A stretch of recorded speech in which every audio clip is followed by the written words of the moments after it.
This is Severe MMA. We're here at Cage Warriors in Newport, and we're alongside Graham Boylan. Graham, first off, congratulations on getting an event of this size running during this weather, during this. How difficult? Was there any risk at all we were going to be canceled tonight? There was a lot of phone calls, a lot of emails, a lot of text messages asking if the show was cancelled. But, you know, we did a show in Jordan in December in the middle of a snowstorm a few years ago, where we lost and had to replace 3 of the main card on the week of the show. So if we can get through that, we can get through anything. And we always had confidence the snow was going to disappear by midday today. So it was just get by yesterday.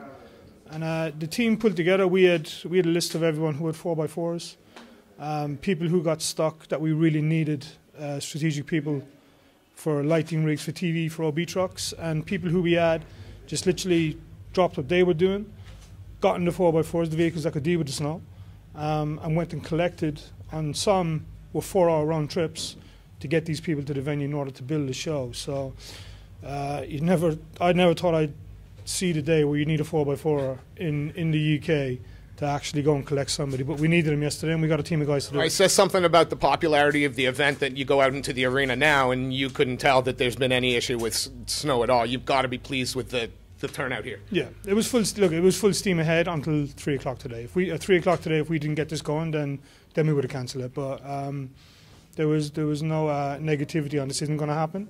It was full steam ahead, and we made the decision at 3 o'clock today. So we're here. The venue's filling up, and the fight's going to happen. I'm going to move away. I want to talk to you a little bit about the Cage Warriors Academies that you've set up and had running now over a number of months. Where do you see this guy? Are you continuing to expand the academies? We're desperate for one in the Midlands, for example. There may be one. We have 3. There may be one more added pretty soon.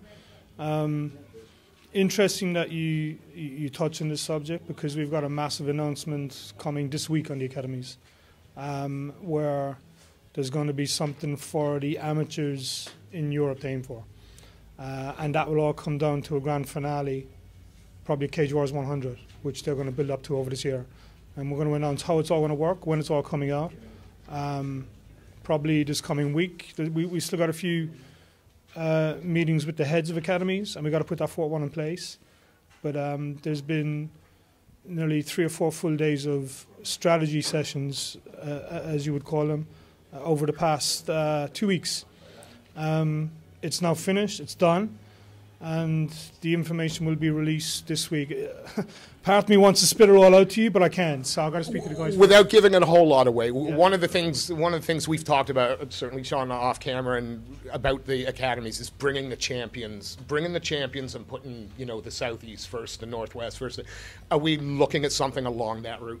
It's going to be there or thereabouts, yeah. So it's a case of where do these guys go and what's the light at the end of the tunnel in putting the academies against each other. So it's exciting news. You know, the idea was floated in the office before Christmas. Everybody went away and had to think about it. There was, like I said, strategy sessions, brainstorming sessions, and we're not finished. So the document is done. That document will get given to all the heads of academies this week, and then there'll be a conference call probably Wednesday or Thursday where we'll all discuss what's in that document, and we'll all work to make what we've created a reality. And it'll be, I think there's a lot of prestige, to knock this back, there's a lot of prestige in holding Cage Warriors World title for the pros. They get that belt, everyone knows where they're going. So we want to put that prestige into the amateurs for the academies. So any amateur right now coming through the ranks, it's going to start this year with, if you get what we're putting up for grabs in your weight division, there's a strong possibility you're going to be the star of that weight division moving forward for what's going on. So it'll be released this week. Yeah. And just to confirm, you're not stopping looking for other academies. You're going to is there an ideal number? Is there an end game with the number of academies you'd like across the country? We're going to put one in place, maybe London-based, for this year, and we'll see if we're going to add 2 more. It's hard for these things to do because the academies run themselves. You know, we guide and help as much as we can. So it comes down to the commitment of the academy head as to how far they can go with this. You know, there's a lot of shows pop up where they run amateur fights and they do one and they're gone.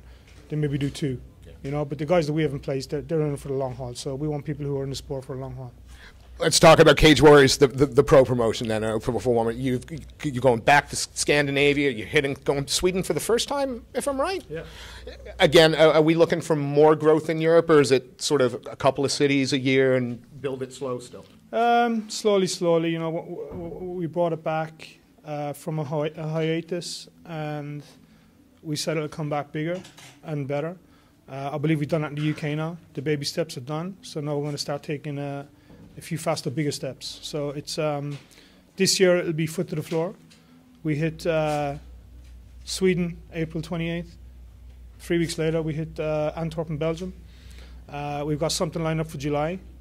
We won't do anything during August, mid-July, August, because of the World Cup. There's no point. And then we'll hit September, October, November, December. So we're hoping to finish at Cage Warriors 100 at the end of the year. In a big grand finale show, which will include the academies, all in one hit. Last question, sir, and we'll let you go. Cage Warriors champions have a long history of eventually moving from Cage Warriors up to the UFC. Which of your champions do you perceive are probably next to go? There's a question. So let's work them back. We got Murrow at heavyweight. There's a good pick. There's not many heavyweights to pick from in that division in Europe. So I think if he were to win on Super Saturday, there's one. Stepping down to light heavyweight, there's Carl Moore. There's another one, another division that's not really ram-packed with talent. So he could go. We step back to middleweight, got Lee Chadwick. Been in the game a long time, deserves a shot. Got Carla Massou at welterweight, and then we step back to going into light Fishgold. Should be there all day long. Amazing record, you know, fantastic record in Europe, beating nearly everybody that we put in front of him. Stepping into feather, you got Nad. God knows what Nad's doing. You know, is he fighting? Is he not fighting? We're still waiting to hear. And then we got Nathaniel Bantam. Nathaniel should go. You know, a win at Super Saturday in 3 weeks' time should put Nathaniel there if they're signing. And then we got Fly, so we're looking at the Creasy. Yeah, Grayson. That's an interesting fight, that one. Creasy's got a great record. I think if he were to take the belt, there's a strong possibility he goes. I think Grayson, if he's to get it, then maybe defend it a couple of times before he would go, you know. So, yeah, or they'll clean us up and take him on. We don't know. So. Graham, I know it's a busy day for you. It's been a pleasure catching up with you. Thank you ever so much for your time. We look forward to the continued success of the Cage Warriors brand. No problem, man. Take care.